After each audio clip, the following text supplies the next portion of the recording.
Hey everyone, my name is Ryan and I'm currently an incoming vet student at the University of Melbourne, as well as a second year life sciences student studying at the National University of Singapore.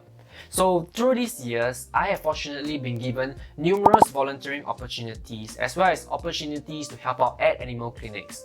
And during these attachments, I've gained several insights and I would like to share with them with you all today to prepare you for these attachments in order to make your learning curve less steep and to also maximize your time spent during these attachments. The first insight that I've gained during my time helping out at animal shelters as well as at animal clinics is to not beat yourself up. This is a very important point, hence it is my very first point.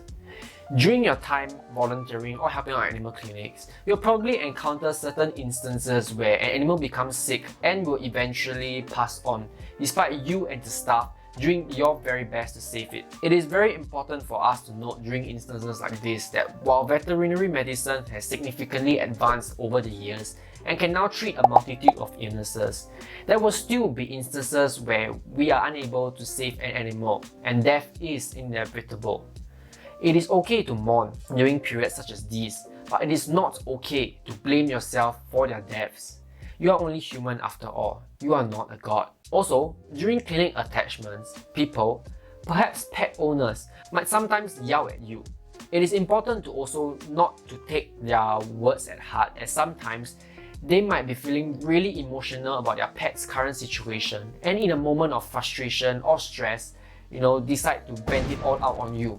I know this is a very difficult thing to practice and I struggle with it at times as well, which is why you should definitely explore and try out the different stress management techniques that are out there to see which one best fits you. The second insight that I've gained would be the importance of learning. Gaining experience with animals often requires you to work with the animals personally, and that is what you will get from volunteering at animal shelters as well as helping out at animal clinics. However, to speed up the learning process, I find that reading up more about animals in your spare time is really helpful as well. For instance, if you're helping out at an animal shelter, you could perhaps read up more about shelter medicine to learn more about the disinfecting protocols that are out there. Or perhaps learn more about the infectious diseases that are found commonly at shelter environments, such as cat flu. Alternatively, you could read up on animal behavior as well. This is pretty important, as gaining a better understanding of animal behavior could improve on an animal shelter experience because you will more likely know when an animal is experiencing fear, anxiety, and stress, as well as know the numerous techniques that can be employed to reduce fear, anxiety, and stress. As such, I would like to recommend you guys the Fear-Free Shelter Program, which is a free course that teaches you about animal behavior as well as the techniques that you can use to reduce fear, anxiety, and stress in cats and dogs. The next insight will be to revise constantly. So this is very important when you're just starting out at a new place. Unless you are a genius, you will most likely forget stuff that you have learned from the very first day over time. Hence, you should take notes during your orientation day and periodically revisit them from time to time so you can quickly pick up the ropes. Trust me, you want to do this because the sooner you pick up the basics, the higher your chances for the staff at animal clinics to trust you to try newer things out.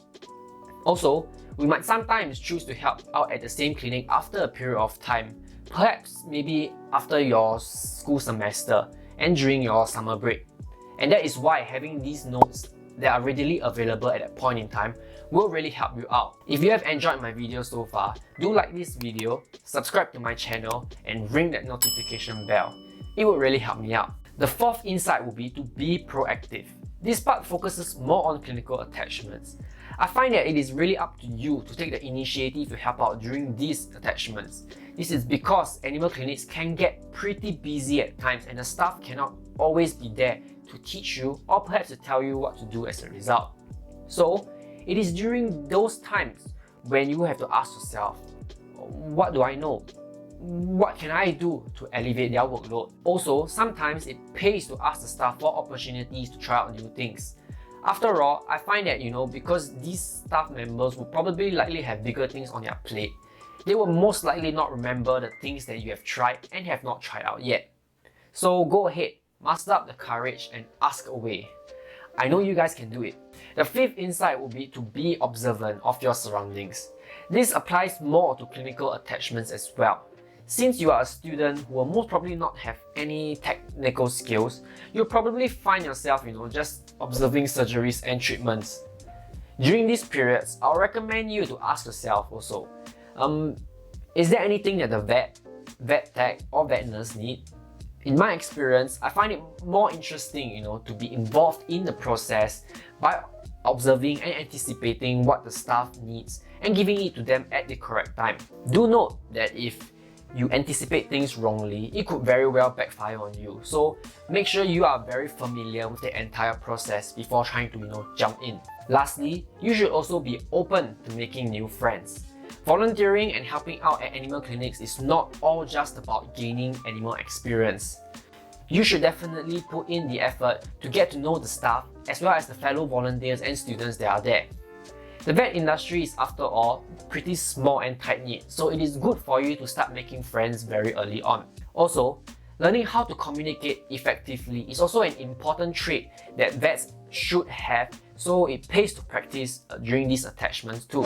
So these are the 6 insights that I've gained during my time helping out at animal shelters, as well as helping out at animal clinics. And I do hope that these insights that I've gained will benefit you all as well.